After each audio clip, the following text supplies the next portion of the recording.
பிதாசுதன் பரிசுத்தாவியின் பேராலே ஆமென். பிரியமான சகோதர சகோதரிகளே, இந்த கால வேளையில் நாம் யாவரும் ஆண்டவரை போற்றி எழுந்து ஆராதிக்க நம்ம கூடியிருக்கிறோம். ஆகையால் இப்பொழுது நம் யாவரும் நம்மை நாம் தாழ்த்தி அர்ப்பணித்து நாம் ஜெபம் செய்வோமாக. விண்ணையும் மண்ணையும் உண்டாக்கினவரே, இந்த கால வேளைக்காக உமக்கு நன்றி செலுத்துகிறோம் அப்பா. ஆண்டவரே, நாங்கள் நிற்பதும் நிர்மூலமாகாத உங்களுடைய சித்த கிருபை ஆண்டவரே, உங்களுடைய கிருபையாலே ஒவ்வொருத்தரும் நிலைநிறுத்தின கிருபைக்காக உமக்கு நன்றி இயேசுவே. உங்களுடைய சமாதானத்தை எங்களுக்கு கொடுத்து ஒவ்வொரு நாளும் ஆண்டவரே எல்லா தீமைக்கும் விலக்கி எங்களை பாதுகாக்கிறீரே, அதற்காக உமக்கு நன்றி ஆண்டவரே. அப்பா, இந்த உன்னதமான இந்த கால வேளையில் இன்றைக்கு நீர் வைத்திருக்கிற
ஒருவரும் இந்த உலகத்துல இருக்கவே முடியாது. Yes, ஏனென்றால் அவர் ஒருவரே உயிரோடு எழுந்தவர். ஹalleluya, thank you Jesus.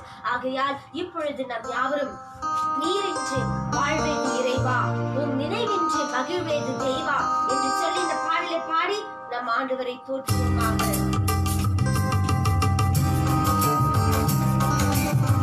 Yes, God, Jesus. Amen.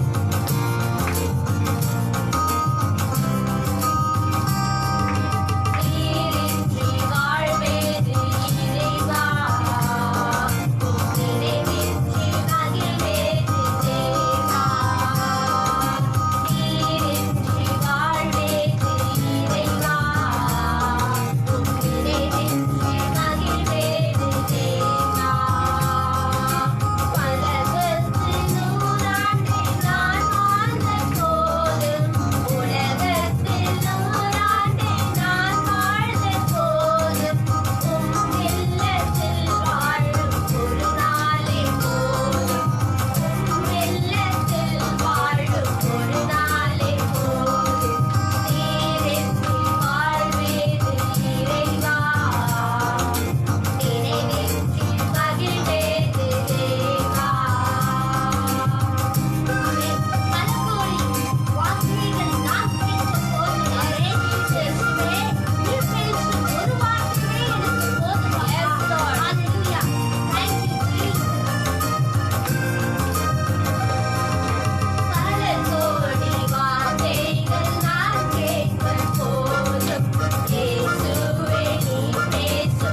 எந்த இடத்தில் நாம் வாழ்ந்தாலும் ஆனால் ஆண்டவருடைய ஒரு நாள் அவருடைய சமூகத்துல வாழ்வது அது 100 ஆண்டுகள் சமானம். ஆமென். ஹalleluya. ஏனென்றால் ஆண்டவருடைய சமூகத்துல நின்று அமர்ந்து துதிக்கும் போது நம்ம கவலைகளை மறந்து துதிக்கும் போது அங்க கிடைக்கக்கூடிய இன்பம் வேற எங்கேயுமே அந்த இன்பம் கிடைக்காது.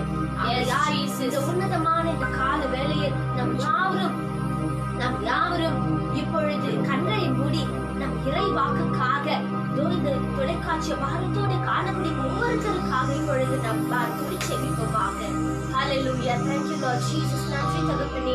ஏசப்பா இந்த உன்னதமான நேரத்துல தகப்பனே எங்களை ஒவ்வொருத்தரையும் முழு பலத்தோடு முழு உள்ளத்தோடு தகப்பனே முழு இதயத்தோடு நாங்க வந்து சமர்ப்பணிக்கிறோம் ஆண்டவரே. எங்களை ஒவ்வொருத்தரையும் நீங்க ஏற்றுக்கொள்வீராக.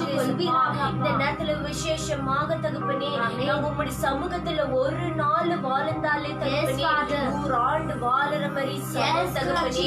ஏசப்பா உங்களுடைய இல்லத்துல தகப்பனே நாங்க தோறும் வாழறதுக்கு அந்த வாக்கியத்தை நீங்க தருவீராக தகப்பனே. ஏசப்பா அந்த திட்டம் நீங்க நிறைவேற்ற மாட்டாரே. ஏசப்பா விசேஷமாக இந்த தொலைக்காட்சி பார்த்து கொண்டிருக்கிறே ஒவ்வொருத்தரும் நீங்க தொழுவீராக தகப்பனே. Lord Jesus, you bless them with your holy guide, Lord Jesus. Bless them, Lord. You strengthen them, Lord Jesus. தாகத்தோட ஏக்கத்தோட தகப்பனே உங்களுடைய சமூகத்துல நீங்க வேண்டும் சொல்லி வருகிறாங்களே தகப்பனே. இந்த நேரத்துல அவங்களை எப்பொழுதும் உங்களுடைய கரம் இறங்கட்டும் தகப்பனே. உங்களுடைய ஆசீர்வாதம் அவங்க மேல இறங்கட்டும் தகப்பனே. உங்களுடைய அபிஷேகத்தால நிரப்பும் ஏசப்பா. உங்களுடைய வல்லமையால நிரப்பும் தகப்பனே. ஆனந்த தைலத்தால நிரப்பும் தகப்பனே. ஹalleluya. ஜுவாலத்தால அவங்களை நிரப்புவீராக. Lord Jesus, put your holy blessing upon them. Yes, Lord. Pour out your showers of blessing upon them. Lord Jesus, let your abundance of blessing be all through the days of our lives. Lord Jesus, எங்க போனாலும் எங்க வந்தாலும் தகப்பனே உம்முடைய திசையா மற்றும் இருக்கணும் தகப்பனே. தவறான பாதையில போகாதபடி தகப்பனே. தீய வாழ்க்கைக்கு அடிமை ஆகாதபடி ஏசப்பா இந்த நேரத்துல உங்களை பிள்ளைங்களை ரத்த கோட்டைக்குள்ள நீங்க வைத்துக் கொள்ளும்படி வாழ்க்கையில தகப்பனே எந்த எதிரி வந்து நொழியாதபடி தகப்பனே. அந்த சக்திகள் தீய சக்திகள் பொல்லாத ஆவிகள் வந்தா உக்குள்ள நொழியாதபடி தகப்பனே ரத்தத்தால நீங்க நிரப்பும் ஏசப்பா. You cleanse them by your blood, Lord Jesus. You cleanse them by your pure blood right now, Jesus.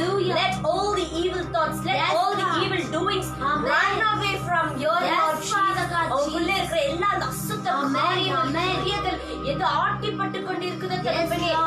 எவ்வளவு வேதனைகள் சோதனைகள் துன்பத்துல அவங்க கஷ்டத்துல அவங்க இருந்தாலும் இந்த நேரத்துல இயேசு ஆண்டவர் தகப்பனே இந்த நேரத்துல விடுதலை கொடுப்பீராக. Lord Jesus, remove all the bondages, Lord. Remove everything right now, Lord Jesus.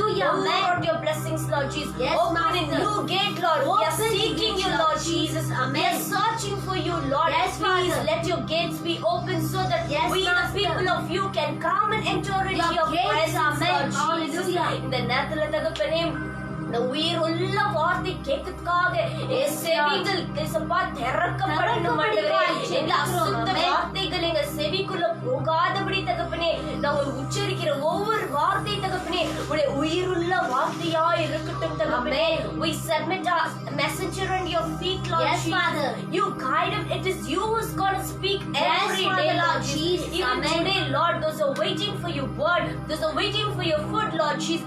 Let the stomach be filled, Lord Jesus, by your word, Lord Jesus. Let the whole body, mind, soul, everything be filled by your word, Lord Jesus. You touch them with your word, Lord. The prayer முழுக்கும் தகப்பனே அவங்க வெறுமையாக போகாதபடி தகப்பனே உடைய ஒரு வார்த்தை உயிருள்ள வார்த்தை தொடுற மாதிரி நீங்க பேசி அபிஷேகத்தால நிரப்பி தகப்பனே இந்த நேரத்துல ஆசீர்வாதம் பெற்றுக்கொள்றதுக்கு நாங்க எஞ்சி மன்றாடுகிறோம் தகப்பனே.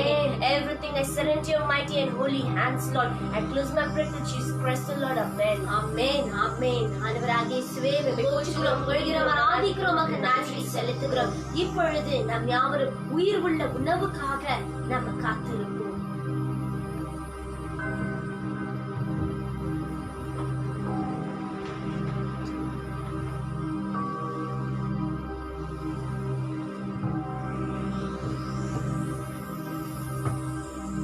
இயேசுவில் அன்பான நிறைமக்களே, ஆண்டவராகிய இயேசுவின் பெயரால் உங்கள் அனைவருக்கும் பிரைஸ் தி லார்ட் என்று வாழ்த்துக்களை தெரிவித்துக் கொள்கின்றோம். நாம் காண்பது இறைவனுடைய விருப்பம். இறை ஆசிரியர் என்றால் நாம் ஒருவரை ஒருவர் பார்ப்பது கடினமாக இருக்கும். இறைவன் விரும்புகின்றார், நாம் பார்க்கின்றோம். இன்று அந்த இறைவாக்கு நமக்கு என்ன அளிக்கின்றன? ஒவ்வொரு நாளும் திருப்பலி வாசகங்களை தியானமாக நாம் தியானித்துக் கொண்டு வருகின்றோம். இன்றைய வாசகங்கள் நமக்கு என்ன சொல்லுகிறது? தூய ஆவியானவருடைய செயல்பாடு. இயேசுவில் அன்பான இறை மக்களே, விவிலிய வாசகங்களை தியானிப்பதற்கு கூட தூய ஆவியின் துணை இல்லாமல் நாம் தியானிக்க இயலாது. உதாரணமாக, நீங்க ஒருவருக்கு அல்லது உங்களுக்கு ஒருவர் கடிதம் எழுதியிருந்தால் அதை படிப்பதற்கு சங்கடமாயிருக்கும், புரியாமல் போய்விடும். அதே நேரத்தில் எழுதினவர்களே வந்து படித்தால் மிக தெளிவாக எங்கு நிறுத்த வேண்டும், எங்கு உச்சரிக்க வேண்டும் என்று சரியான முறையில் படிக்கும் போது அப்போதுதான் நாம் சரியான அர்த்தங்களை புரிந்து கொள்ள முடியும். அதே போலதான் திருவிவிலியம் என்பது இது கடவுளால் எழுதப்பட்ட வாக்குகள். மனிதனை கொண்டு கடவுளின் ஆவியானவர் தூண்டப்பட்டு எழுதப்பட்ட வாக்குகள். இந்த எழுதப்பட்ட வாக்குகள் அனைத்தும் தூய ஆவியானவருக்கு சொந்தமானது.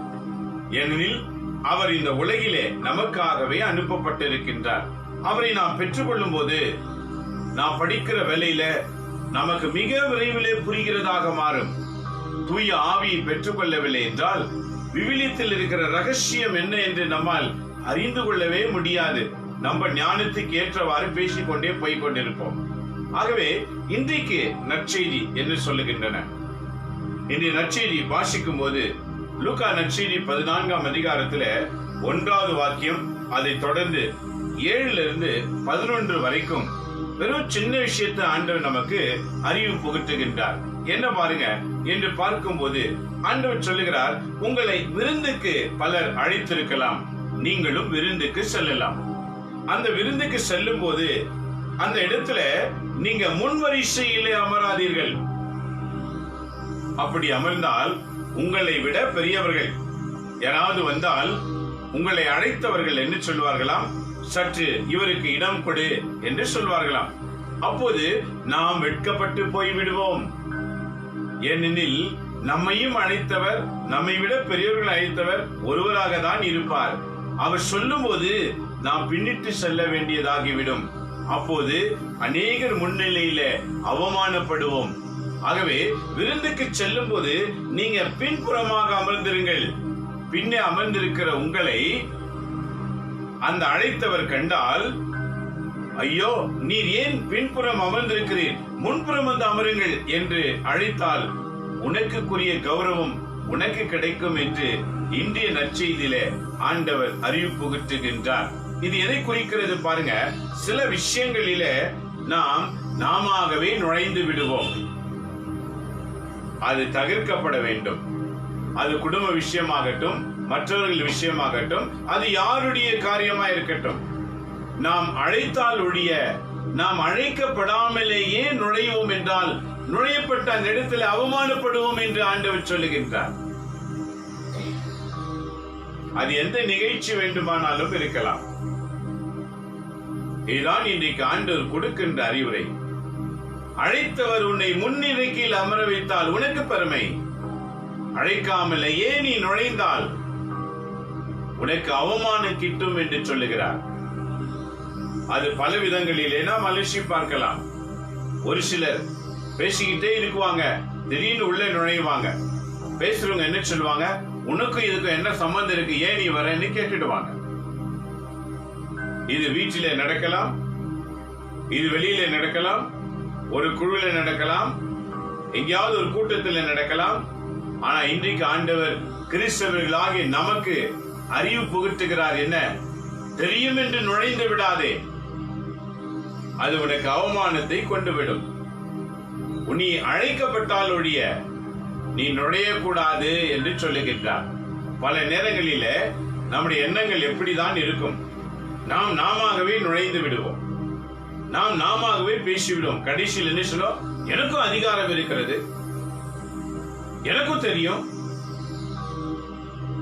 ஆண்டவர் இப்பேற்பட்ட எண்ணங்களை தகர்க்கப்பட வேண்டும் என்று கற்றுக் கொடுக்கிறார். ஏனெனில் நமக்கு மதிப்பு மரியாதையும் எப்போது கிடைக்கும், நம்மை அழைத்து நம்மை முன்னிறுத்தி இதற்கு தீர்வு காண வேண்டும் என்று கேட்கிறார்களே, அப்போதுதான் நமக்கு மதிப்பு இருக்கும். ஆக அது எந்த பிரச்சனை இருந்தாலும் சரி, எந்த விஷயமானாலும் சரி, அது எந்த கூடுகையாக இருந்தாலும் சரி, அந்த கூடுகைக்கு நீங்க அழைக்கப்பட்டிருந்தால் மட்டுமே தான் உள்ளே நுழையப்பட வேண்டும் என்று ஆண்டவர் அறிவிப்புகின்றார். நீங்க அழைக்கப்படாமலேயே நீங்களே முந்திக் கொள்ள வேண்டாம். முகதாட்சிணையிலே சிறிது நேரம் அமைதியாய் இருப்பார்கள். சிறிது நேரம் கழித்து அவமானத்துக்குரிய வார்த்தைகளினால் பேசிவிடுவார்கள். ஏனெனில் அழைக்கப்படாமல் நுழைகிற இடம் அவ்வாறுதான் நடக்கும். இதை கேட்டுக்கொண்டிருக்கிற நண்பரின் மக்களே, உடைய பின்புறமான வாழ்க்கைகளை கவனித்து பாருங்கள். இப்பேற்பட்ட சம்பவங்கள் பல நம்முடைய வாழ்க்கையில நடந்திருக்கலாம். ஆக இன்றைக்கு அதை கற்றுக்கொள்வோம். நாம் நம்மை அழைத்தால் தான் நுழைய வேண்டும். நம்மை அழைக்கவில்லை என்றால் அமைதியாக நம் பணிகளை செய்து கொண்டிருப்போம். யாருடைய விஷயத்திலும் நாம் தலையிடுவதற்கு அழைக்கப்படவில்லை. நம்முடைய கிறிஸ்துடைய நோக்கம் எல்லாம் கிறிஸ்துவை எப்படியாவது நுழைக்க வேண்டும். அந்த நுழைக்க வேண்டும் என்பதற்காக எங்க வேணாலும் நுழைஞ்சிடலாம் நினைக்க கூடாது. அதற்கும் ஆண்டவர் உனக்கு அழைப்பு கொடுப்பதற்கு காத்துக் கொண்டிருப்பார். இது தனிப்பட்ட வாழ்க்கைக்கு மட்டும் பொருந்தியதல்ல, மாறாக கிறிஸ்தவ வாழ்க்கைக்கும் பொருந்தியது, இறைப்பணிக்கும் பொருந்தியது, இறைவாக்கு உரைப்பதற்கு கூட புரிந்தது. நீங்க இறைவாக்கு உரைக்கிறவர்களா இருக்கலாம், நீங்க குடும்பத்தினரா இருக்கலாம், நீங்க யாரா இருக்கலாம், எல்லாவற்றையும் கற்றுக்கொள்ளுங்க. உனக்கு அழைப்பு இருந்தால் மட்டுமே தான் நுழைய வேண்டுமே தவிர உனக்கு அழைப்பு இல்லாத இடத்துல நுழைந்து அவமானப்படாதே என்று ஆண்டவர் ஒட்டுமொத்த எல்லா விஷயத்தையும் தான் சொல்லுகிறார். குறிப்பிட்ட ஒரு விருந்து மட்டும் கிடையாது. இங்கு ஆண்டவர் விருந்து ஒரு உதாரணமாக சொல்லுகின்றார். ஆண்டவர் விருந்து என்பது ஒரு உதாரணத்தை சொல்லுகின்றார். ஆனால் இன்றைக்கு நாம வாழ்க்கையில பல விஷயங்களிலே நாம் நுழைகின்றோம். ஆக நுழைவதற்கு முன் இங்கு நான் சொல்லும் வார்த்தைக்கு மதிப்பு இருக்கிறதா என்று சிந்தனை செய்துதான் நான் நுழைய வேண்டும். என் நண்பரின் மக்களே, ஏனெனில் ஆண்டவர் நற்செய்தி எப்படி முடிக்கின்றார் என்று பார்க்கும்போது பாருங்க என்ன சொல்றார். தம்மை தாமே உயர்த்துவோர் யாவரும் தாழ்த்தப்படுவர். அப்படின்னா என்ன? அவமானப்படுவர். தம்மை தாமே தாழ்த்துவோர் உயர்த்தப்படுவர். இன்றைக்கு நாம் நம்மையே தாழ்த்தி கொண்டு ஆண்டவர் முன் நம்மை சமர்ப்பணிக்கிறோமோ, அப்ப ஆண்டவர் வாயில்களை திறப்பார், ஆண்டவர் வாசல்களை திறப்பார். ஏனெனில் அவர் அவர்களுக்கு ஏற்ற உயர்வுகளை அவரிடத்தில் வைத்திருக்கின்றார். கிறிஸ்துவ குடும்பத்தில் பிறந்த நாம் ஒருவரும் தாழ்ந்தவர்கள் கிடையாது, தாழ்த்தப்பட்டவர்கள் கிடையாது. உலகத்தில் பலர் சொல்லுவாங்க இவங்க தாழ்த்தப்பட்டவர்கள். நாமெல்லாம் உயர்த்தப்பட்டவர்கள். விண்ணகத்தில் இருந்து மண்ணுலகிற்கு பணி செய்யும்படி அனுப்பப்பட்டவர்கள் நாம். மண்ணுலகில் வாழும் மக்களை மீட்பதற்கு பணியில ஈடுபாடு கொள்ளும்படி ஆண்டவர் நம்மை அனுப்பியிருக்கிறார். சிக்குண்டவர்களை சிக்கலில் இருந்து விடுதலையாக்க, கற்றுண்டவர்களை கற்றிலிருந்து விடுதலையாக்க, துன்பப்படுகிறவர்களுக்கு இன்பத்தை பெற்றுக் கொடுக்க, அவமானப்படுகிறவர்களுக்கு அவமானத்திலிருந்து வெளிவர, இப்படி பல விஷயங்கள். ஒரு மனிதனுக்குள்ள எத்தனை தீய சக்திகள் ஆட்கொண்டு அவனை வதைக்குமோ அந்த வதைப்பில் இருந்து விடுதலையாக்கக்கூடிய திறனும் அதிகாரம் ஆசீர்வாதமும் ஒவ்வொரு கிறிஸ்தவனிடத்தில் இருக்கிறது. இந்த ஒரு எண்ணத்தோடு நாம் பயணிக்க ஆண்டவர் அழைக்கின்றார். எப்படியாவது இவர்களுக்கு நான் விடுதலை வாங்கி தரணும். ஒரு பாரம் உள்ளத்துல, ஒரு பாரத்தோடு பயணிக்கின்ற கிறிஸ்தவன் ஆண்டவருக்கு தேவை. ஏனெனில் நேற்று ஓமையில பார்த்தோம் இல்லையா? நேற்று ஓமையோடு அழகாய் ஆண்டவர் சொன்னார். ஏனெனில் ஒருவரையும் விடுவது அவருக்கு பிரியமல்ல. நேற்று விருந்துக்கு சென்ற ஆண்டவர் அங்கு நீர்கோர்வை நோய் உள்ளவனை கண்டார். அவனை என்ன சுகமாக்குன்னு கேட்கல, அவனை கண்டார். அவர்கள் மத்தியில அந்த செய்தியை போட்டார். ஓய்வு நாளில் தன் பிள்ளைகளோ ஆடோ மாடோ விழுந்து விட்டால் உதவி செய்யாம இருப்பீங்களா? அவன் ஒண்ணுமே பதில் சொல்லல. என்னன்னா செஞ்சுதான் ஆகணும். தன் பிள்ளை ஆகிவிட்டது என்று சும்மா உட்கார்ந்து இருக்குவாங்களா யாராவது? இதே போலதான் கடவுள் சொல்கிறார், உலகத்தில் இருக்கிற அத்தனை பேரும் என்னுடைய பிள்ளைகள், அவர்களில் ஒருவரும் வீழ்ச்சி அடைவது எனக்கு பிரியமல்ல. வீழ்ந்திருக்கிறவர்களை எழுப்புவதுதான் என்னுடைய நோக்கம். இதுதான் கிறிஸ்தவர்களின் நோக்கம். இன்னைக்கு பூமியின் மக்கள் தவறான திசையிலே செல்கிறார்கள் என்று கண்டும் அதற்காக முதலிலே செய்ய வேண்டிய பணி ஜெபம். ஜெபிக்க ஜெபிக்க கடவுள் உன்னையும் அவர்களையும் சந்திப்பதற்கு வாய்ப்பு கொடுப்பார். அந்த வாய்ப்பு வரைக்கும் நம்ம காத்திருக்கணும். நாம முந்திக்கிட்டா தான் அவமானப்படுவது. எல்லாத்துக்கும் ஒரு நேரம். திருமண விருந்துக்கு சென்ற ஆண்டவரும் தூய கன்னிமரியாலும் அங்கு ரசம் தீர்ந்து விட்டது. தீர்ந்ததினால் என்ன சம்பவம் நடந்தது? தூய மரியாள் ஆண்டவரை பார்த்து சொன்னார்கள், மகனே, ரசம் தீர்ந்து விட்டது. ஆண்டவர் என்ன சொன்னார்? என் நேரம் இன்னும் வரவில்லை. உடனே அவர்கள் ஒன்றுமே பேசவில்லை. பணியாட்களை அழைத்து சொன்னார், அவர் என்ன சொல்லுவாரோ அதை செய்யுங்க. சிறிது நேரம் கழித்து அவர் சொன்னார், ஜாடியில தண்ணீர் நிரப்புங்க. இதே போலதான் என் நண்பரி மக்களே, எப்பப்ப எதை செய்யணும் என்ற அறிவு பெற்றிருக்க வேண்டும். நாம் அந்த அறிவை கொடுக்கிறவர் யார்? உன்னதமான கடவுள். அவர்தான் இன்றைக்கு அறிவு புகட்டுகிறார். நீங்கள் எந்த விஷயத்திலும் முந்திக் கொள்ளாதீர்கள். உங்களை அழைக்கப்பட்டால் மாத்திரமே நீங்கள் அதை செய்ய தீர்மானிங்கள். இல்லை என்றால் சென்ற இடத்திலே அவமானங்கள் நமக்கு நேர்ந்துவிடும். இதை கேட்டுக்கொண்டிருக்கிற நண்பரி மக்களே, மனிதனுடைய வாழ்க்கையில யோசித்து வாழ்வது மிக அவசியம். எதை சொன்னாலும் எதை செய்தாலும் பல முறை யோசித்து செய்கிறதை மட்டும் சொல்லணும், செய்கிறதை மட்டுமே செய்யணும். சொல்லுகிறதை செய்யணும், செய்கிறதை சொல்லணும். சொல்லிட்டு செய்யாம இருப்பது தவறு. செய்துவிட்டு அமைதியா இருப்பது தவறு. எதை சொல்லுகிறோமோ அதை செய்ய வேண்டும். எதை செய்ய முடியுமோ அதை மட்டுமே சொல்ல வேண்டும். முடியாததை எல்லாம் சொல்லிவிடக் கூடாது. முடியாததெல்லாம் செய்வேன் என்று தீர்மானிக்க கூடாது. எல்லாவற்றையும் நடத்துவதற்கு ஆண்டவரின் ஆவியானவர் துணை நிற்கின்றார். ஆகவே நண்பரி மக்களே, இன்றைய நற்செய்தி நமக்கு மிக அழகாக போதிக்கின்றன. என்ன? முந்திக் கொள்ளாதே. நீ முந்திக் கொண்டால் அவமானப்படுவாய். நீயாகவே முந்தி செல்லாதே. உனக்கு அழைப்பு நிச்சயம் கிடைக்கும். ஏனெனில் பூமியில் உன்னையும் என்னை அனுப்பும் போதே ஆண்டவர் அசைன்மெண்ட் கொடுத்து தான் அனுப்பி இருக்கிறார். ஒரு பெரிய ப்ராஜெக்ட் நம்ம மேல வச்சுதான் அனுப்பி இருக்கிறார். இந்த பூமியிலே சாதாரணமாக வெறுமையாக வாழ்ந்து போவதற்காக அல்ல. இந்த சாதாரணமாக வெறுமையாக வாழ்ந்து செல்லுகிறவங்க எல்லாருமே வீணர்களாய் இருப்பார்கள். ஆனால் ஆண்டவர் சமூகத்திலே காத்திருக்கும் போது உனக்கு வாயில்கள் திறக்கப்படும். நீ பயணம் செய்ய ஆரம்பிப்பாய்.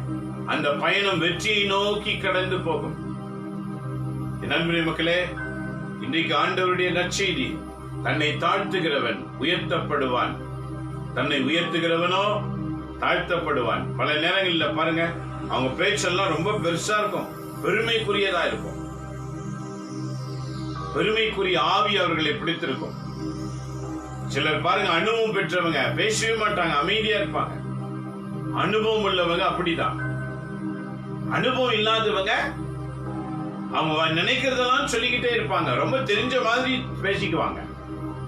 இதெல்லாம் தவிர்த்துக்கொள், அவமானப்படுவாய் என்று சொல்லுகிறார்.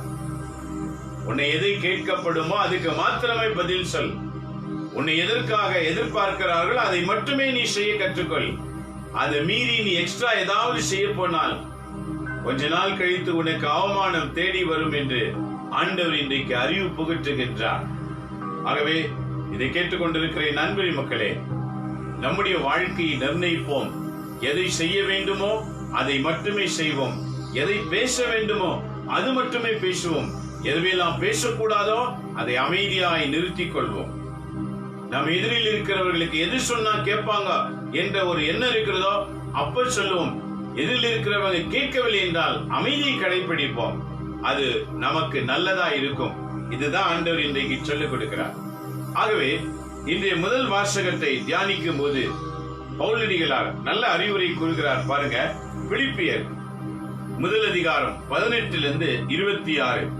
அது என்னன்னா, அவர்களது நோக்கம் போலியாக அல்லது உண்மையாக இருக்கலாம், எப்படியும் கிறிஸ்து அறிவிக்கப்படுகிறார். இதனால் நான் மகிழ்ச்சி அடைகிறேன். ஆம், இனியும் மகிழ்ச்சி அடைவேன். ஏன்? எதற்காக? எப்படியாவது கிறிஸ்து அறிவிக்கப்பட வேண்டும். கிறிஸ்து அறிவிக்கப்பட வேண்டும் என்றால் பொருள் என்ன? கிறிஸ்துவின் உண்மையான பெயர் உண்மை. கிறிஸ்துவின் உண்மையான பெயர் உண்மை. இதை அவராகவே சொல்லுகின்றார். பிலாத்து இயேசுவை நோக்கி கேட்கும் போது இயேசு வாயிலிருந்து வந்த வாக்கு என்ன? உன் பெயர் என்ன? ஆண்டவர் இயேசு சொன்னார், என் பெயர் உண்மை. உண்மை. என் ராஜ்யத்தின் பெயர் உண்மை. என் சேவையின் பெயர் உண்மை. என் வாக்கின் பெயர் உண்மை. மொத்தத்தில் என் பெயர் உண்மை. உண்மையை ஸ்தாபிக்க வந்தேன், உண்மையை நிலைநாட்ட வந்தேன். இதுதான் என்னுடைய நோக்கம். நன்றி மக்களே, இந்த உண்மையை தான் ஒவ்வொருவர் வாழ்க்கையிலும் எதிர்பார்க்கின்றார். இந்த உண்மை எவரிடத்தில் இருக்கிறதோ அவர்கள்தான் ஆண்டவருக்குரியவர்கள். ஒருவேளை நாம நினைக்கலாம் கிறிஸ்துவ மட்டும் நம்ம மட்டும்தான் அப்படின்னு. இல்ல, கிறிஸ்து அல்லாதவர்கள் பல மக்கள் உண்மை உள்ளவர்களாய் இருக்கின்றார்கள். உண்மை எங்க இருக்கிறதோ அங்கு கிறிஸ்து இருக்கின்றார். உலகத்திலே தான் நாம் பெயர் வடிவிலே, மொழி வடிவிலே, ஜாதி வடிவிலே பிரிக்கப்பட்டிருக்கலாம். ஆனால் உன்னத கடவுளுடைய பார்வையிலே ஆண் பெண் 2 பேர் தான். ஆண் பெண் இருவர் தான். உலகில் இருக்கிற அத்தனை ஆண்களும், உலகில் இருக்கிற அத்தனை பெண்களும் ஆண்டவரின் சாயலில் இருக்கின்றவர்கள். மனிதர்கள் நாம தான் பிரிச்சு வச்சிருக்கோம். நீ இந்த குரூப், நீ அந்த குரூப், நீ இந்த குரூப். ஆண்டவர் பார்வையில இல்லை. ஆக உலகத்திலே எவருக்குள்ளெல்லாம் உண்மை இருக்கிறதோ அத்தனை பேரும் கிறிஸ்துக்குரியவர்களாய் இருக்கின்றார்கள். அது அவர்களுக்கே தெரியாது. யோபு வாழ்க்கை எடுத்து பாருங்கள். யோபு வாழ்க்கையில் நடந்த துன்பங்கள் அனைத்தும் இது கடவுள் அனுமதித்தான் நடக்கிறது என்று அவர்களுக்கு தெரியாது. யோபுக்கு கடைசி வரை தெரியாது. கடவுள் அனுமதித்திருக்கிறார். பிசாசும் கடவுளும் பேசியிருக்கிறார்கள். பிசாசு என்னை சோதிக்கின்றான், கடவுள் அதற்கு அனுமதி கொடுத்தார் என்ற செய்தி யோபுக்கு தெரியவே தெரியாது.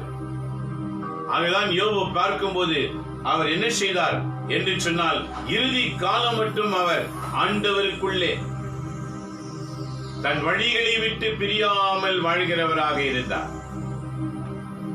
இதை கேட்டுக்கொண்டிருக்கிறேன் அன்பு மக்களே, உங்களுடைய வாழ்க்கையில யாரை நிரூபிப்பதற்காக வாழ்ந்து கொண்டிருக்கின்றீர்கள்?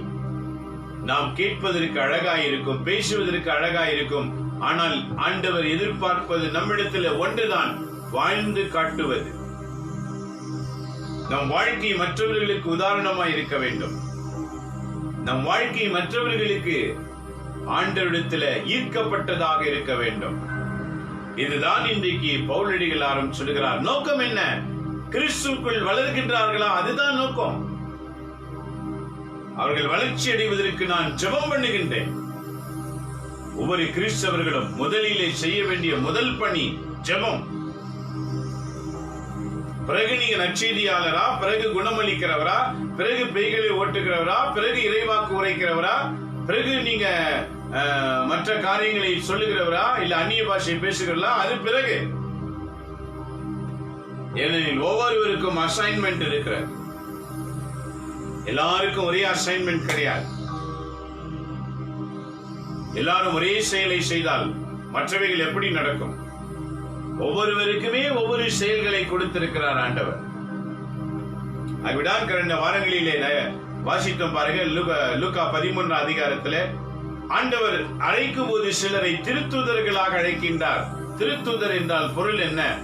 கடவுள் என்ன சொல்லி அனுப்புகிறாரோ, யாருகிட்ட போய் சொல்லணுமோ அந்த செய்தி அப்படியே போய் சொல்லி வேலையை முடிக்கிறது. உதாரணமாக கப்ரியேல் தூதன். கடவுள் என்ன சொல்லி யாருகிட்ட சொன்னாரோ அவர் வந்தாரு, அந்த செய்தி சொன்னாரு, அப்படியே முடிச்சுக்கிட்டார். எக்ஸ்ட்ராடினரி எல்லாம் பேசல. என்ன சொல்ல சொன்னாரோ அதை சொல்லிட்டார். யாருகிட்ட சொல்லணுமோ அவர்கிட்ட சொல்றார். சிலரை திருத்தூதராக, இதான் திருத்தூது பணி. சிலரை இறைவாக்கினராக, இறைவாக்கினர் பணி என்றால் என்ன?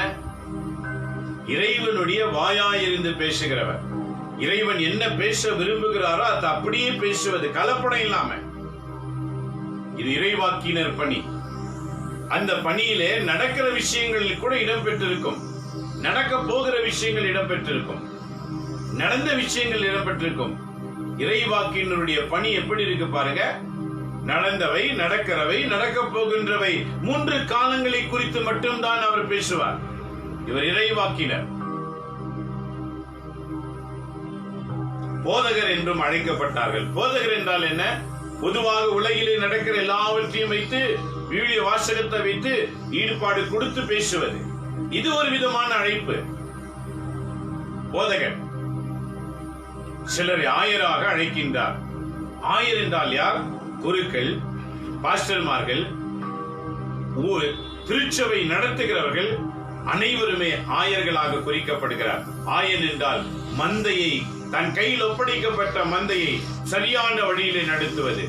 அந்த அழைப்பு வேறொரு சிலருக்கு கொடுக்கின்றார் ஆயராக. சிலரை நற்செயல் செய்கிறவராக அழைக்கின்றார். அவருடைய பணி என்ன? அவங்க நல்லது மட்டுமே பேசுவாங்க, நல்லது மட்டும் செய்வாங்க, அதுக்கு மேல வேற எதுவுமே செய்ய மாட்டாங்க. அவருக்காக சிலரை அழைக்கின்றார். பார்த்தீர்களா? பூமியிலே கிறிஸ்தவர்களாய் பிறந்த நம்மை ஒவ்வொருவரை ஒவ்வொரு பணிக்காக அமர்த்துகின்றார்.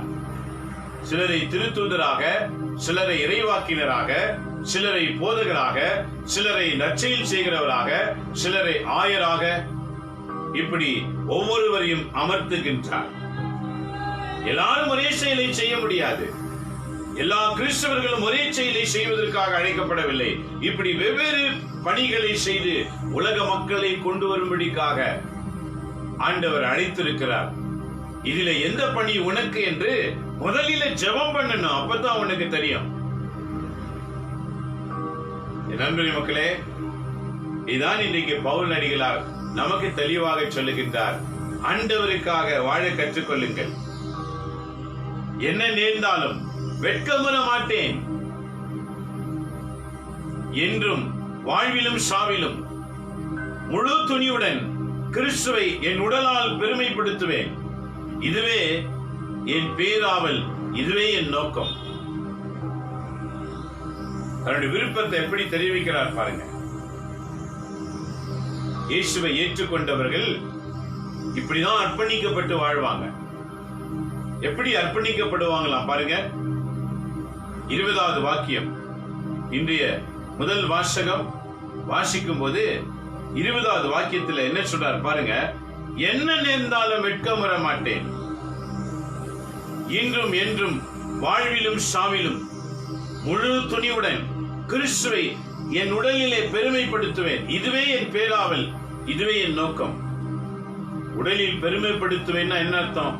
பூமியிலே நான் உயிரோடு நடமாடுகிற வரைக்கும் என் நிமித்தம் கிறிஸ்து பெருமையடைய வேண்டும், அவமானம் அடையக்கூடாது.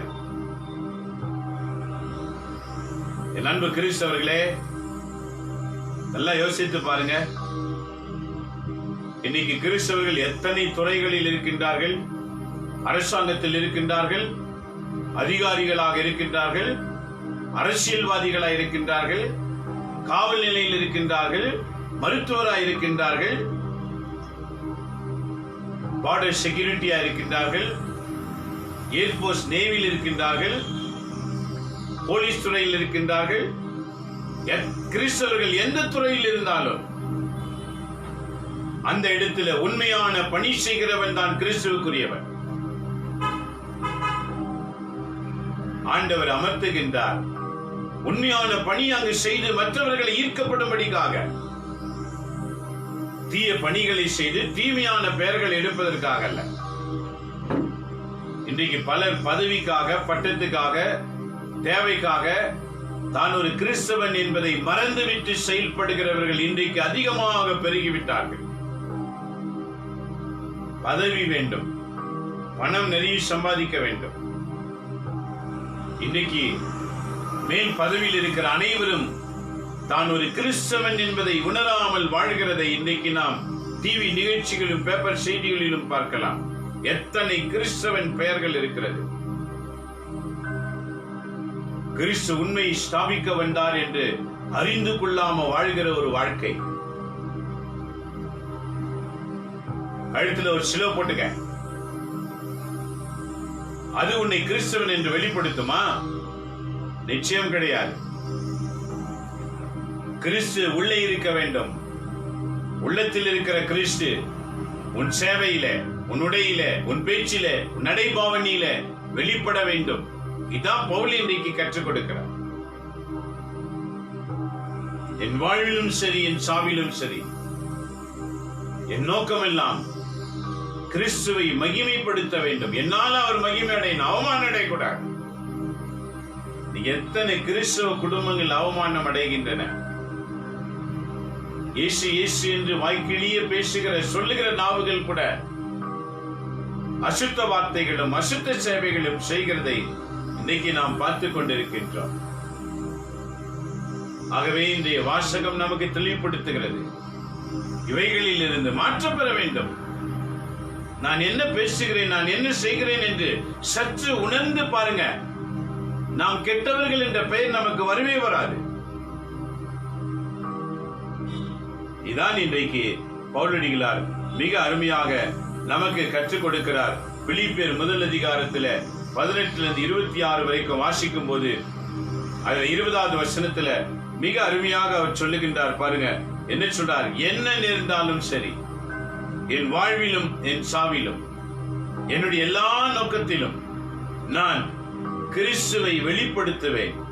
இதுதான் என்னுடைய நோக்கமாக இருக்கின்றது. இதுதான் என்னுடைய விருப்பமாய் இருக்கின்றது. உன் விருப்பம் எது? கேட்டுக்கிட்டு சும்மா இருக்கிறதா? நாம 3 வேளையில ஒரு வேளை சாப்பிட்டா கூட அது டிஸ்சார்ஜ் ஆகுதுங்க. ஒருவேளை சாப்பிட்டது கழிவறை வழியாக போலன்னு வச்சுக்க, வயிறு உபசமாயிடும், அப்படியே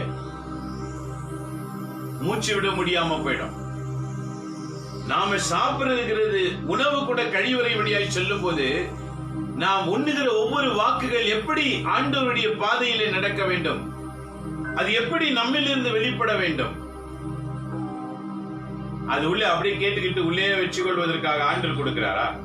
உள்ளவே வைத்துக் கொள்வதற்காக கொடுக்கப்படவில்லை. அதை பகிர வேண்டும். பகிர்வதற்கு ஆண்டவரிடத்தில் கேட்க வேண்டும். ஆகவே பவுல் சொன்னார் பாருங்க 20ல வாசிக்கும் போது, இதான் என் நோக்கம். ஏனெனில் 21, நான் வாழ்ந்தாலும் அது கிறிஸ்துவுக்காகவே, நான் இறந்தாலும் அது எனக்கு ஆதாயமாயிருக்கும். நான் வாழ்ந்தாலும் கிறிஸ்துவுக்காகவே, நான் இறந்தாலும் அது ஆதாயமாயிருக்கும். பூமியில ஒரு மிருகம் இருக்கிறது. இருந்தாலும் 1000 பொன், செத்தாலும் 1000 பொன். அது எந்த மிருகம்? அதுதான் யானை. யானை பூமியில இருந்தாலும் வேல்யூ, இறந்தாலும் வேல்யூ. ஏன் சொல்லுங்க? அந்த தந்தம் இருக்குது பாருங்க, அதுக்கு அவ்வளவு விலை என்று சொல்லப்படுகிறது.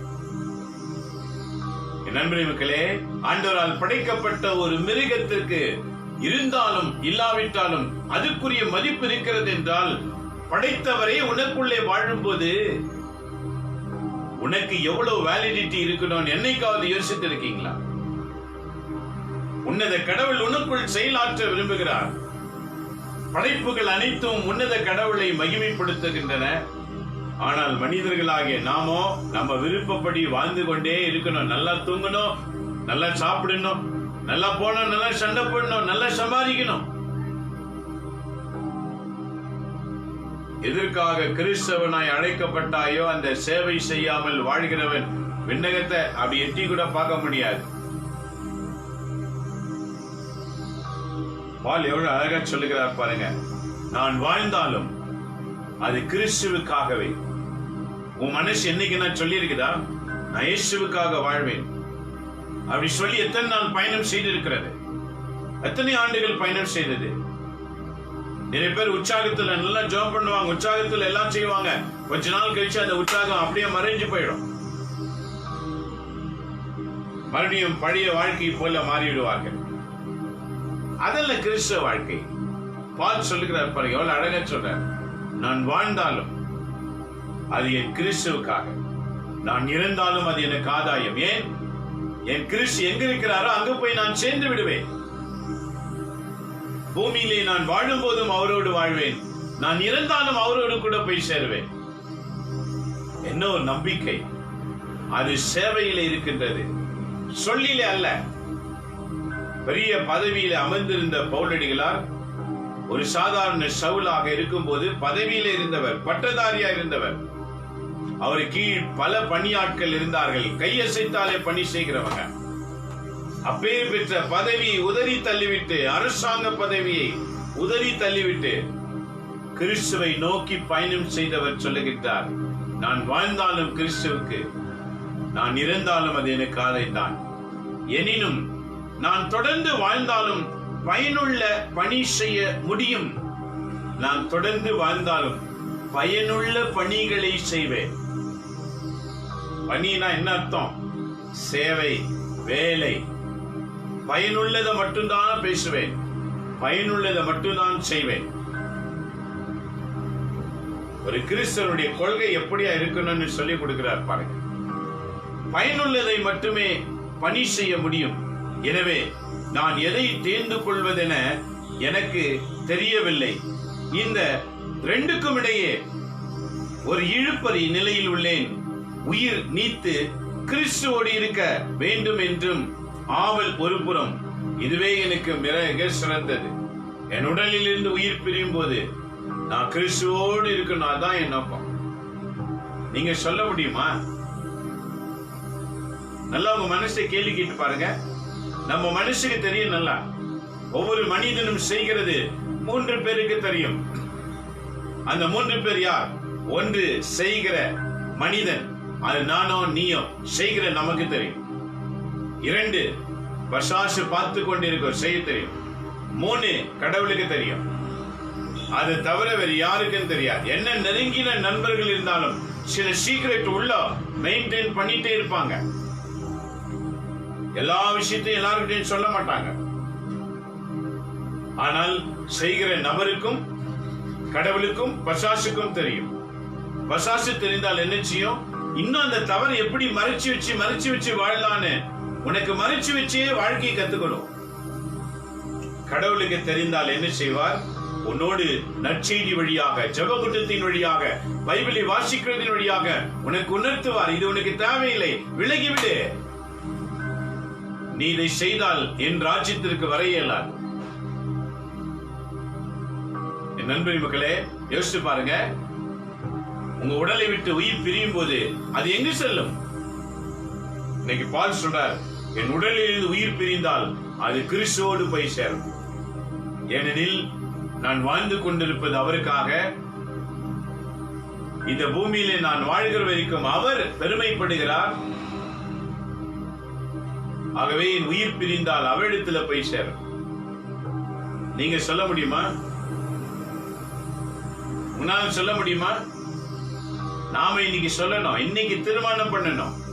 இன்னையிலிருந்து நான் வாழ்ந்தாலும் என் இயேசுவுக்கு, மரித்தாலும் என் இயேசுவுக்கு, நான் பேசினாலும் என் வாக்கு இயேசுவுடையது, நான் சேவை செய்தாலும் அது இயேசுவுடையது. அதை தவிர வேற எதுவுமே செய்யாம அமைதியா இருப்பேன். அப்படின்னா வேலை வெட்டி இல்லாத இருப்பேன் அப்படி இல்லை. நீ எந்த வேலைன்னா செய், சுத்தமா செய், கிறிஸ்து அங்க வெளிப்படுவார். நீ எந்த செய்தி வானாலும் பேசு, அது நல்ல செய்தியா இருக்கட்டும், கிறிஸ்து வெளிப்படுவார். பைபிள் செய்தி மட்டும் தான் கிடையாது, உலகத்துல கூட நல்லவைகள் நிறைய இருக்கிறது, அதை சொல்லிப்பார். அந்த நல்லவைகளை கண்டறியக்கூடிய அறிவை கொடுக்கிறவர் கிறிஸ்து. அதற்கு திருவிழியம் வாசிக்கணும், பைபிள் படிக்கணும். அப்போதான் எது நல்லது எது கெட்டது என்று தெரிந்து கொள்ளுகிற அந்த ஞானம் உனக்கு கிடைக்கும். பைபிள் படிக்காமலேயே ஜெபிக்காமலேயே வாழ்வாய் என்றால் உனக்கு அந்த ஞானம் பெற முடியாது. கெட்டது கூட நீ நல்லதா தான் நினைச்சு செய்வ. சிறிது காலம் கழித்து உனக்கு அது அவமானத்தை தேடி தரும். அந்த நேரத்துக்கு உனக்கு நல்லதுன்னு தோணும், ஆனா அது உன் வாழ்நாள் முழுக்க உனக்கு அவமானத்தையே நிந்தையை கொண்டு வந்து விடும். ஏனெனில் சுய அறிவினால் தீர்மானிக்கிறது எதுவுமே சரியா இருக்காது. தூய ஆவின் துணையோடு ஜெப உதவியோடு தீர்மானிக்கிறவைகள் உனக்கு பெருமையை சேர்த்துக் கொடுக்கும்.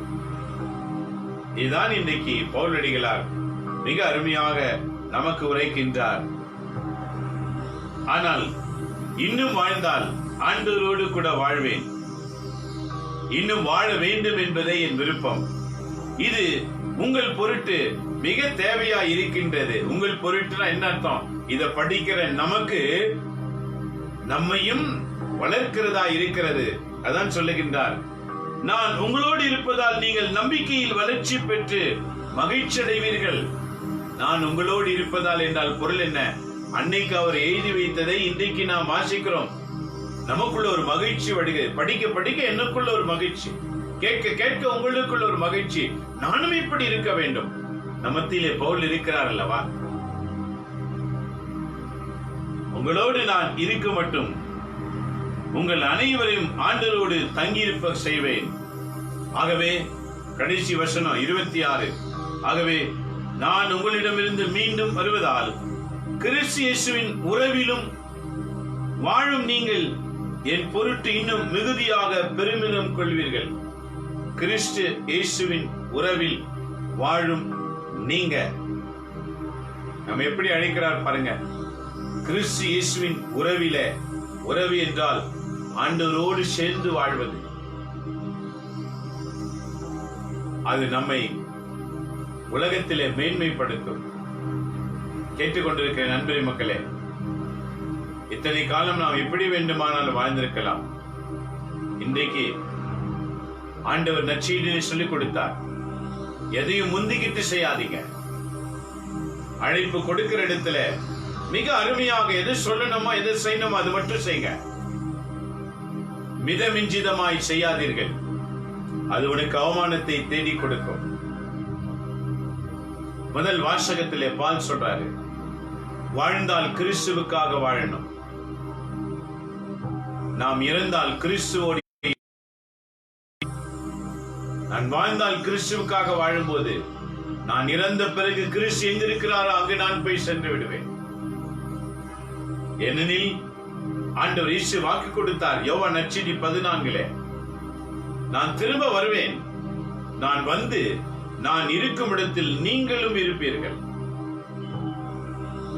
ஆகவே உள்ளம் கலங்க வேண்டாம். என் மீதும் என்னை அனுப்பின என் தந்தை மீதும் நம்பிக்கை கொள்ளுங்கள். யோவான் நற்செய்தி 14:1-6-7 வரைக்கும், என் மீதும் என்னை அனுப்பின தந்தை மீதும் நம்பிக்கை கொள்ளுங்கள். எப்படி அந்த நம்பிக்கை வரும்? திரு விவிலியத்தை வாசிக்கத்தான். சும்மா கேட்கறதுனால மட்டும் வரும் நினைக்காதீங்க. நீங்க பைபிளை படிக்க ஆரம்பிக்கணும். நீங்க இறைவாக்கு தியானிக்க ஆரம்பிக்கணும். நீங்க ஆண்டவர்கிட்ட உட்கார்ந்து ஜெபிக்க ஆரம்பிக்கணும். ஒவ்வொரு கிறிஸ்தவனும் 1 மணி நேரமாவது தனிமையிலே அமர்ந்து ஆண்டவரோடு பேச வேண்டும். அவன்தான் ஆண்டவரால் தெரியப்பட்டவனாக மாறுவான். அவனை தான் பயன்படுத்துவார் ஆண்டவர், இல்லையா? நீங்க ஒரு கம்பெனியில வேலை செய்றீங்க. உங்களை அந்த கம்பெனி எஜமானுக்கு தெரியும்.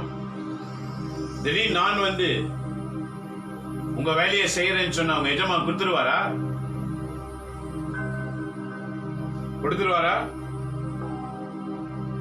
எப்படி கொடுப்பார்?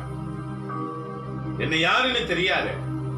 ஒருவேளை உங்க பெயரை சொல்லி நான் அவங்களுக்கு தெரிந்தவர் என்று சொன்னாலும் கூட வேலை கொடுத்துருவாரா? முடியாது. அதுக்கான வழிமுறைகள் இருக்கிறது அல்லவா? இதே போலதான் பூமியிலே கிறிஸ்தவர்களாக இருக்கலாம், ஆனால் கிறிஸ்துவோடு உறவைத்திருக்க வேண்டும். கிறிஸ்து என்ற எஜமானுடைய வாக்குகளை கடைபிடித்திருக்க வேண்டும். கிறிஸ்து என்ற எஜமான் நமக்கு கொடுத்த பணிகளை செய்வதற்கு ஆர்வம் கொண்டிருக்க வேண்டும். அப்போதுதான் நாம் நியமிக்கப்படுவோம் அந்த பணிக்காக. அந்த பணி நியமிக்கப்பட்டு அதை சரியாய் செய்யும் போதுதான் கிறிஸ்து மகிழ்ச்சி அடைவார். அதுதான் இந்த பூலோக வாழ்க்கை. பணிக்காக நம்மை அமர்த்தியிருக்கின்றார். கிறிஸ்து நம்மழியாய் பெருமை அடைய வேண்டும், நம்மழியாய் அவமானப்படக்கூடாது. நீங்க சண்டை போடும் போது, அசுத்த வார்த்தை பயன்படுத்தும் போது, தீச்செயல் செய்யும் போது, அது வீட்டில, வேலை செய்ற இடத்துல, பல இடங்களில, பொது இடத்துல நாம் என்னைக்கெல்லாம் தவறு இழைப்போமோ அப்போதெல்லாம் ஆண்டவர் தலை குனிகின்றார். என்றைக்கெல்லாம் எல்லா இடத்திலும் நாம் நன்மை செய்கிறோமோ கிறிஸ்து மகிழ்ச்சி அடைகின்றார், பெருமை அடைவார். ஆகவே என் நண்பரே மக்களே, இந்த இறை பணி செய்வதற்கு எல்லா வேலையும் விட்டுட்டுவான் ஆண்டவர் அழைக்கவில்லை. அது ஒரு காலம். ஆனால் இன்றைக்கு உன் வேலை செய்கிற இடத்துல நீ சாட்சி பகரணும். உன் வேலை செய்கிற இடத்துல நாகமான் அரசனுடைய வியாதி குணமாவதற்கு காரணம் என்ன? அந்த நாகமான் வீட்டில வேலை செய்த ஒரு வேலைக்காரி. அந்த வேலைக்காரி ஆண்டவருக்கு பிரியமாய் வாழ்ந்தவள். 2 அரசராகவும் புத்தகத்திலே வாசித்து பாருங்க. The Second Kings. அந்த வேலைக்காரி நாகமான் உடலில் இருக்கிற குஷ்டரோகத்தை பார்க்க முடியாமல் எஜமாத்தியிடம் சொல்லுகின்றாள், நீங்க பலரை சந்தித்தீர்கள், பரவாயில்லை, ஆனால் கடைசியா ஒருவரை சந்திச்சீங்க. இறைவாக்கினர் ஒருவர் இருக்கின்றார், எலிசா என்ற இறைவாக்கினர். அவரை போய் பார்த்தீங்கன்னா இந்த நோய்க்கு உங்களுக்கு நிச்சயம் விடுதலை கிடைக்கும். ஒரு வீட்டுல வேலை செய்யற வேலைக்காரிக்கு எந்த எஜமாத்தினா மதிப்பு கொடுத்திருக்கின்ற பார்த்திருக்கீங்களா? நீங்க உங்க வீட்டுல கூட இருப்பாங்க, கொடுத்திருக்கீங்களா? அப்படி ஒரு வீட்டுக்கு ஜெபிக்கிற ஒரு வேலைக்காரி கிடைக்கிறான்னா உங்க வீடு ஆசீர்வாதமா இருக்குன்னு அர்த்தம். அந்த எஜமாத்தி கேட்டா. அதே போல அந்த எஜமானும் எலிசாவை சந்தித்தார். அவர் போய் சொன்னார், குளத்திலே நீ மூழ்கி விட்டு வா.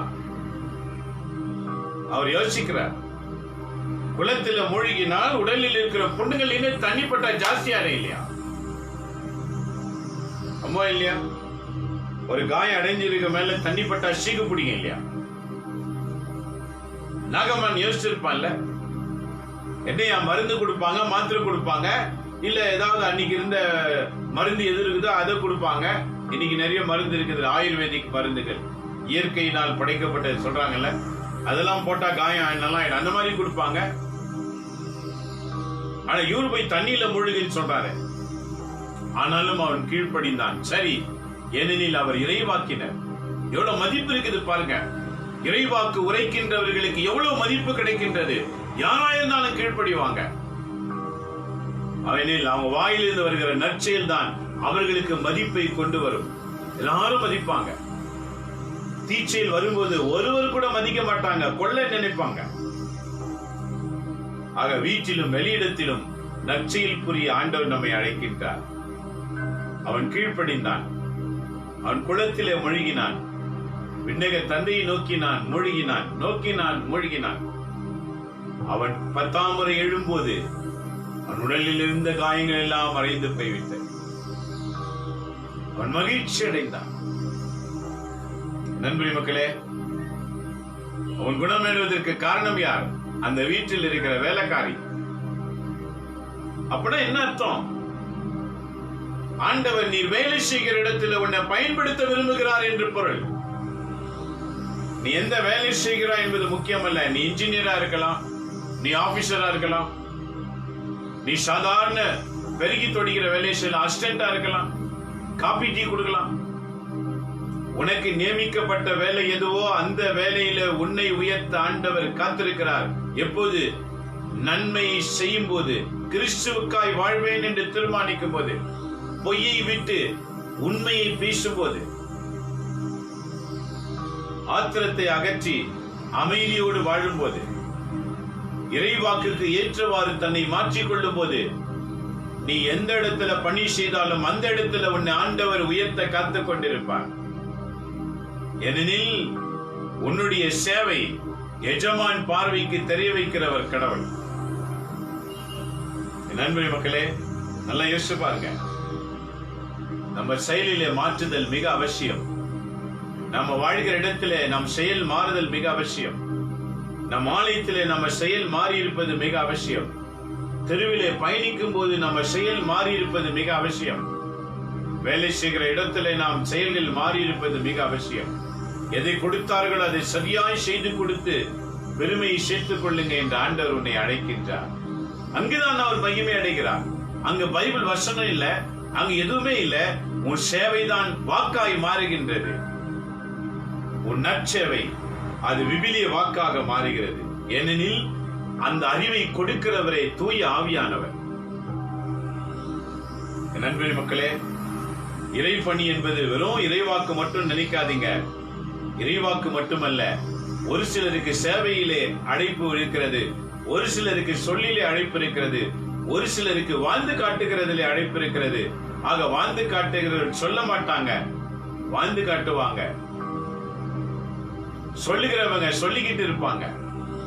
ஆக யாரு எதற்கு அழைத்தாரோ அந்த அழைப்பில் அவர்கள் கிறிஸ்துவுக்காக வாழ்வேன் என்று தீர்மானிக்கும் போது அந்த அழைப்பில் உயர்ந்தவர்களாய் காணப்படுவோம்.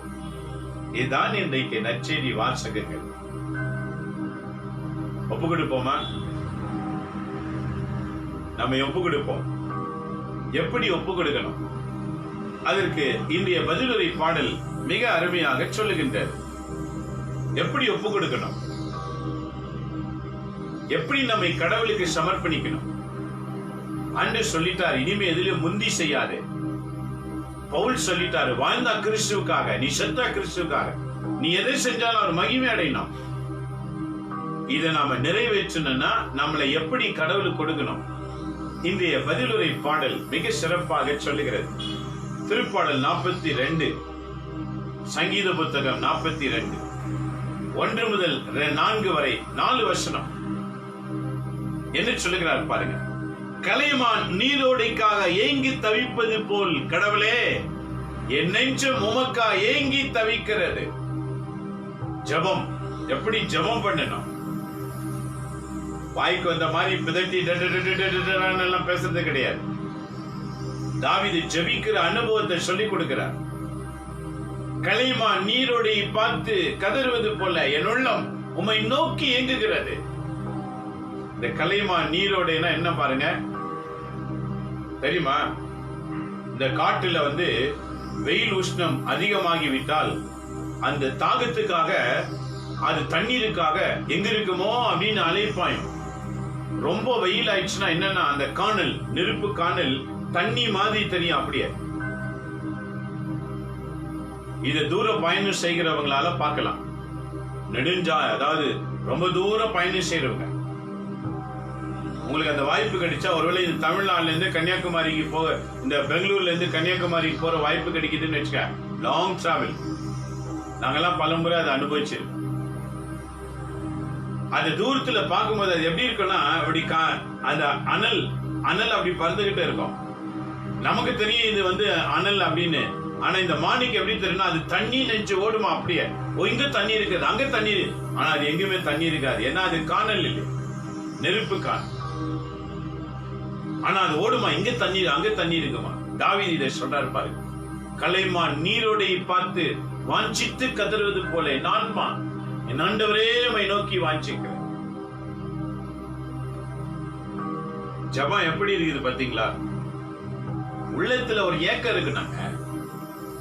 என்ன வாய்க்கு வந்த மாதிரி பிதிட்டி கொண்டு ஜெபம் பண்றதெல்லாம் ஆண்டவர் காதுல போய் விழாது. உள்ளத்துல ஒரு ஏக்கத்தோடு ஜெபிக்கணும், பாரத்தோடு ஜெபிக்கணும். இன்னைக்கு நிறைய பேர் என்ன பண்ணுவாங்க சொல்லுங்க? ஜெபமே பண்ண மாட்டாங்க. சும்மா மனுஷலே நினைச்சு ஆண்டவர் மனுஷலே இருக்கிறார். ஆண்டவர் மனுஷல இருந்தா ஏன் உன் சேவை செயல் மாறல? ஏன் உன் பேச்சு மாறல? ஆண்டவர் உள்ளத்தில் இருப்பது உறுதி என்றால் அவர் நினைக்கிறது மட்டும்தானே நடக்கும். நாம நினைக்கிறது ஒண்ணு கூட நடக்காது. அவர் நினைக்கிறது தான் நடக்கும். அதான் உள்ள இருப்பதற்கு அர்த்தம். தாவீது போல நாம ஜெபிக்கணும். அடுத்து 2வது வாக்கியம் பாருங்க. என் நெஞ்சம் கடவுள் மீது, அதுவும் உயிருள்ள இறைவன் மீது தாகம் கொண்டுள்ளது. உயிருள்ள இறைவனை நோக்கி வேண்டுகிறேன் என்ற ஒரு ஏக்கம் உனக்குள்ள இருக்கணும். அதை நீ விவிலித்து ஆராய்ந்தாதானே உனக்கு அந்த ஒரு அனுபவம் கிடைக்கும். கடவுள் வாக்கை உண்டு ருசிக்கிறவங்களால தான் அதெல்லாம் செய்ய முடியும். கடவுள் வாக்கை ருசி பார்க்காதவர்கள் எல்லாம் ஜெபம் பண்ணா ஒரு சாதாரணமா தான் இருக்கும். ஒரு நியூஸ் ரீடர், ஒரு செய்தி படிக்கிறவங்க எப்படி இருக்குமோ அப்படிதான் இருக்கும். தாவீதுடைய அனுபவம் பாருங்க. அது உணர வேணும். ரத்தத்துல, சரீரத்துல அது கலந்திருக்கணும். அப்பதான் உன்னுடைய வாயிலிருந்து வரும்போது அதுல ஒரு மேன்மையை பார்க்க முடியும். இதை கேட்டுக்கொண்டிருக்கிற அன்பரை மக்களே, ஏன் இந்த நேர்முக காணல் மொழி தெரியுமா? ஏன் நாங்க பெற்ற இன்பம் நீங்களும் அனுபவிக்க வேண்டும்.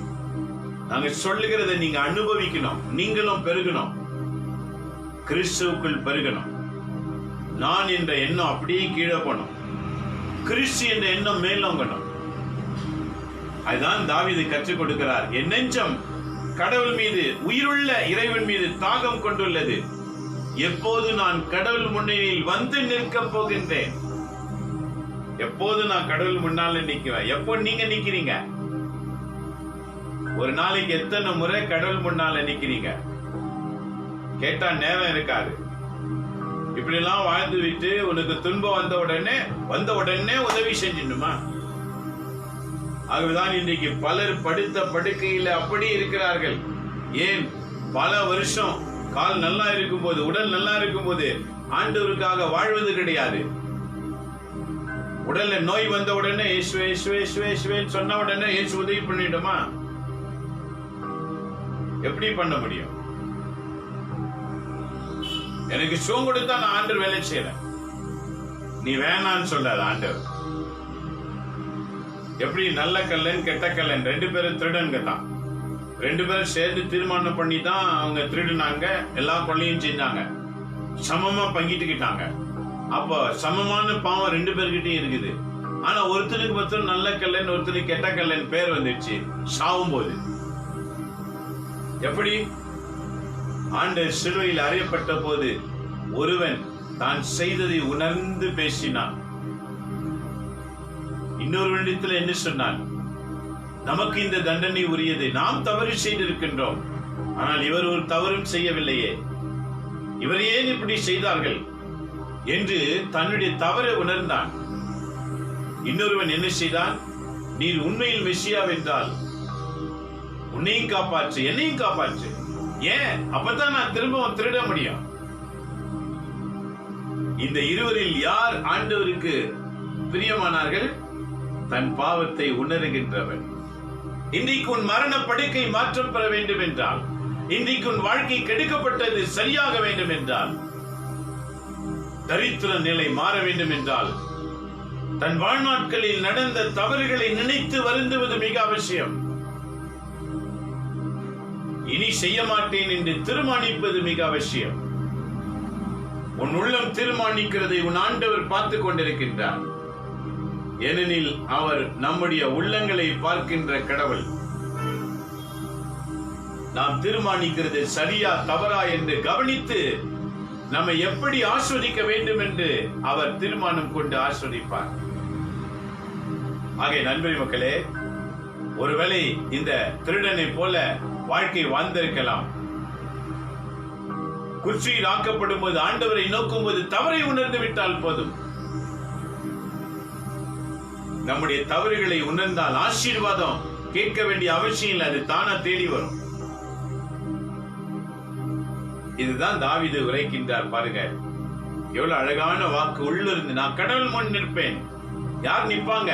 அவரோடு பாசம் உள்ளவங்க தான் நேரம் கிடைக்கும் போதெல்லாம் அங்க வந்து நிப்பாங்க. நேரம் கிடைக்கும் போதெல்லாம் இறைவாக்கு வாசிப்பாங்க. நேரம் கிடைக்கும் போதெல்லாம் மற்றவங்களோடு பேசணும், வாட்ஸ்அப்ல இருக்குன்னு அவங்களோட பேசணும், இவங்களோட பேசணும். அதுக்கெல்லாம் நிறைய டைம் இருக்கு. ஆண்டவர் முன்னால் நிக்க மட்டும் டைம் இருக்காது. ஒரு அரசன், நாட்டை ஆள்கிற அரசன், எத்தனையோ பணிகள் இருக்கும். நம்மை விட பல மடங்கு பணி இருந்திருக்கும். அந்த பல மடங்கு பணி இருக்கிற ஒரு அரசனே என் உள்ளம் கடவுள் முன் நிற்க எங்குகிறது என்று சொல்லுகிறார். நீங்க சொல்வீங்களா? நாளை ஞாயிற்றுக்கிழமை எத்தனையோ பேர் தூங்கினே இருப்பாங்க. ஏன்? லிமிட்டெட் மெம்பர்ஸ் சொல்லிட்டாங்க, நாங்க வீட்டில இருந்து பாத்துக்கிறோம். அது ஆலயம் திறக்காத வரைக்கும் தான். இன்றைக்கு எல்லா கோவில்களும் எல்லா ஆராதனை கூடாரங்களும் திறந்து விட்டது. நீ போய் ஆண்டவரை ஆராதிக்கணும். வீட்டுல உட்காந்துக்கிட்டு நான் டிவியில பார்த்துட்டேன்னு சொல்லி உன் காலத்தை கழிக்காது. எல்லாத்துக்கும் ஒரு காலம் உண்டு. அந்த மாதம் முடிந்து விட்டது. ஆகஸ்ட் மாதம் வரைக்கும் முடிஞ்சு போயிடுச்சு டிவியில பாக்குதெல்லாம். இன்னைக்கு நீ ஆலயத்துக்கு போய் ஆண்டவரை தொழுது கொள்ளலாம். தாவீது சொல்றார் பாரு, எப்போது கடவுள் முன் நிற்பேன் என்று என் உள்ளம் வாஞ்சிக்கிறது. உனக்கு இதை கேட்டுக்கொண்ட அன்பரை மக்களே, நாளை ஞாயிற்றுக்கிழமை ஆலயத்துக்கு செல்லணும். கடந்திரு நாட்களில் முழு பூசை காண்பது அவசியம் என்று திருச்சபையின் கட்டளை. ஆராதனைக்கு செல்லணும், ஆண்டவர் ஆராதிக்கணும். ஒருவேளை அங்க கொள்ளை நோய் உள்ளவங்க வந்தா உன்னுடைய விசுவாசத்தினால் அவங்க குணமடைவாங்க. ஏனெனில் நம்ம ஆண்டவர் குணமாக்கிறவர். இதை கேட்டுக்கொண்டிருக்கிற நண்பரே மக்களே, சிந்தனை செய்து பாருங்கள். குணமாக்கின்ற ஆண்டவர் உன் நடுவில் இருக்கின்றார். அவரை மகிமைப்படுத்துவதுதான் நம்முடைய பணி. நாம் எங்கிருக்கின்றோமோ அவர் அங்க மகிமை அடைய வேண்டும். நீ ஆலயத்துக்கு சென்று பிரைஸ் தி லார்ட் என்று கை கொடுங்க, அவங்க கையில் இருக்கிற நோய் குணமாகும். ஏனெனில் கடவுள் ஆலயத்துக்குள்ளும் உனக்குள்ளும் வாழ்கின்றார். அந்த உணர்வோடு நீ பிரைஸ் தி லார்ட் சொல்லி பாருங்க, அவங்களை பிடிச்ச தரித்திரம் அப்படியே ஓடி போயிடும். நண்பரே மக்களே, எதை குறித்தும் பயப்பட வேண்டிய அவசியம் இல்லை. தாவீது இன்னைக்கு சொன்னது போல, நான் உயிருள்ள கடவுளை வணங்குகின்றேன், அவரோடு நான் வாழ்வேன். திருப்பாடல் எவ்வளவு அழகா இருக்கு பாருங்க. அப்ப அடுத்த வசனம் என்ன சொல்றார்? 4வது வாக்கியம், மக்கள் கூட்டத்தோடு சேர்ந்து பவனியாக கடவுளின் இல்லத்திற்கு சென்றேன். பவனியாக கடவுளின் இல்லம், அதான் நாளைக்கு ஆராதனை கூடாரம், கடவுளை தொழுது கொள்கிற கோவில்.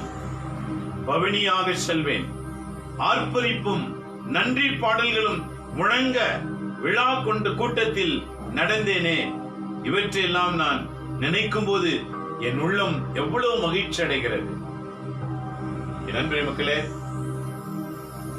கிறிஸ்துவை அனுபவிக்கும் போதுதான் அந்த அனுபவம் வேற, அந்த அனுபவத்தில் வருகிற சேவைகள் வேற.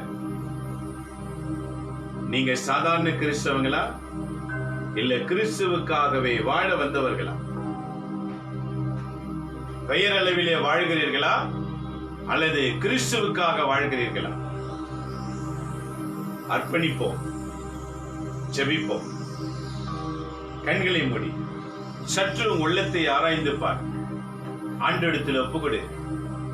ஆண்டவரே, உம்மை நான் என் உள்ளத்தில் ஆராதிப்பேன், என் சிந்தனையில் உம்மை ஆராதிப்பேன், என் நாவின் சத்தங்கள் வழியாக உம்மை நான் ஆராதிப்பேன்.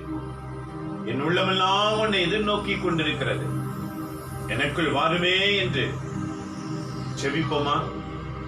எங்களை நேசிக்கிற எங்கள் அன்புள்ள தகப்பனே, இந்த காலை வேளைக்காய் உம்மை நாங்கள் போற்றுகின்றோம். என்னோடு இணைந்து ஜெபிக்கிற உமது பிள்ளைகளை நீர் ஆசீர்வதிப்பீராக. நீர் எங்களை பூமிக்கு அனுப்பி இருக்கிறீர். நாங்கள் வாழ்ந்து கொண்டிருக்கின்றோம்.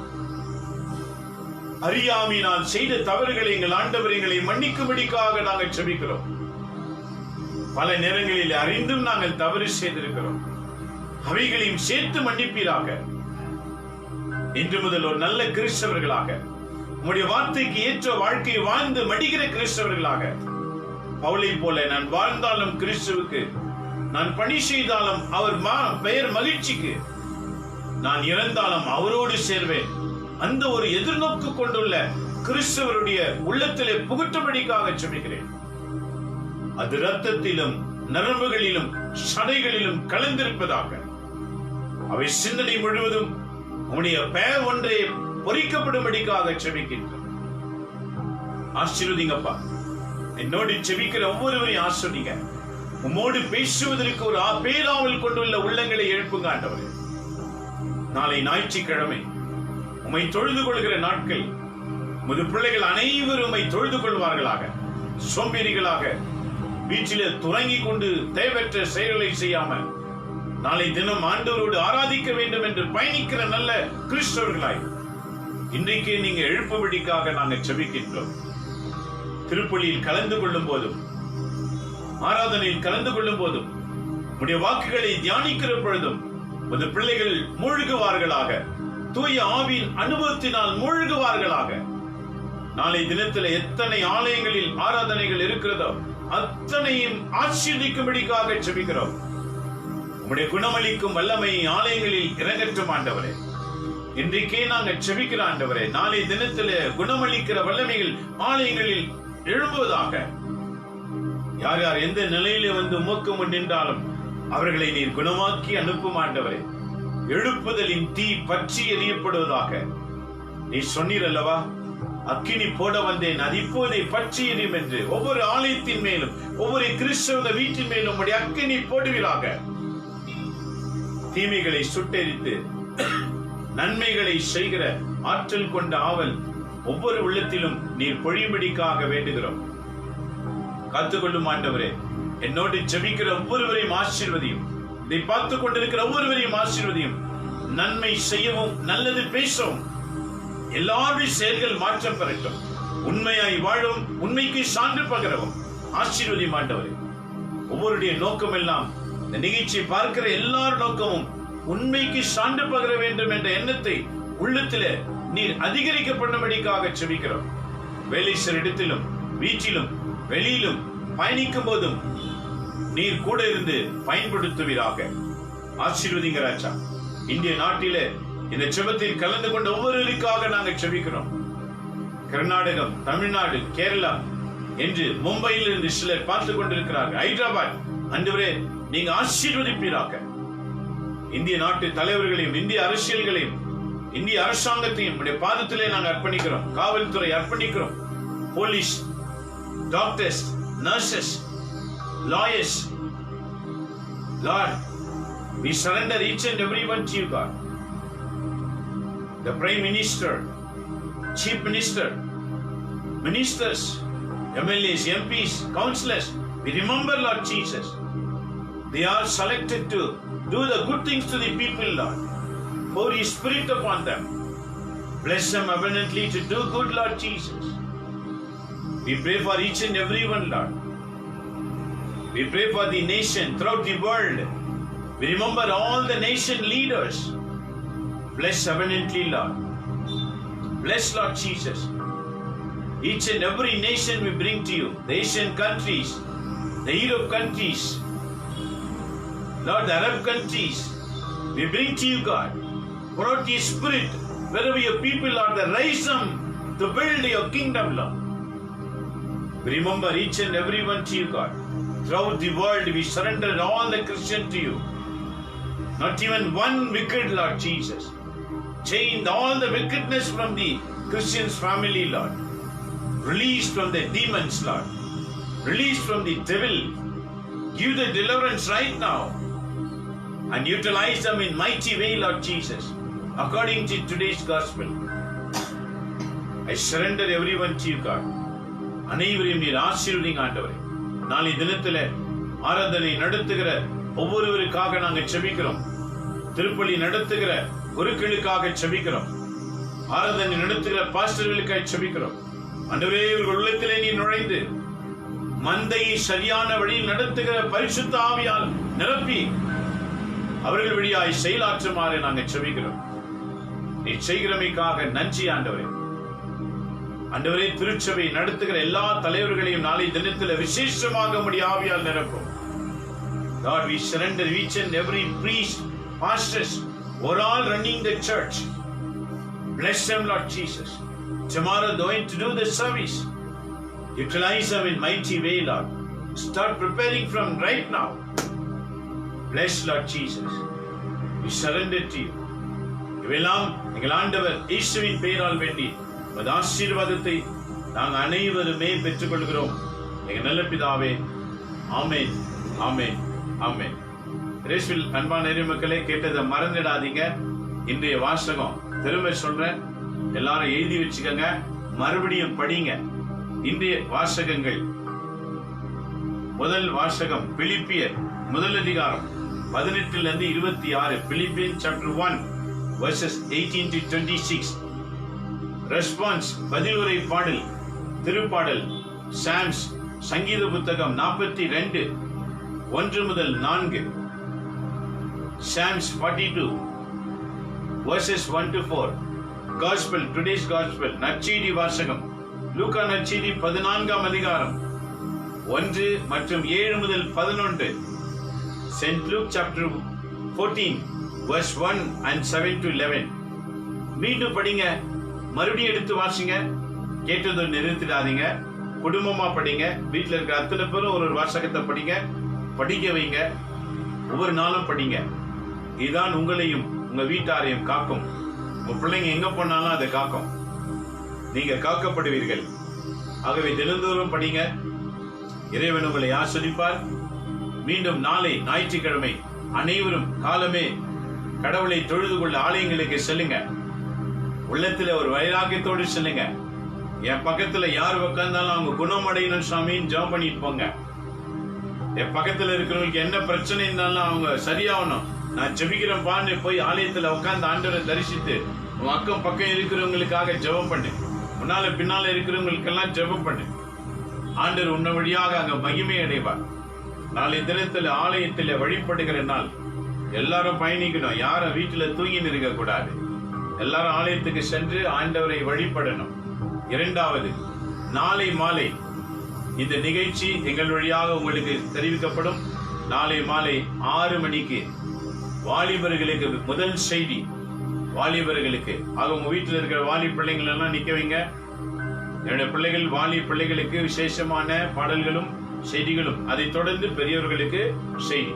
ஆகவே மீண்டும் நாம் நாளை மாலை ஞாயிற்றுக்கிழமை tomorrow Sunday by 6 p.m. again will meet. காத்திருங்க.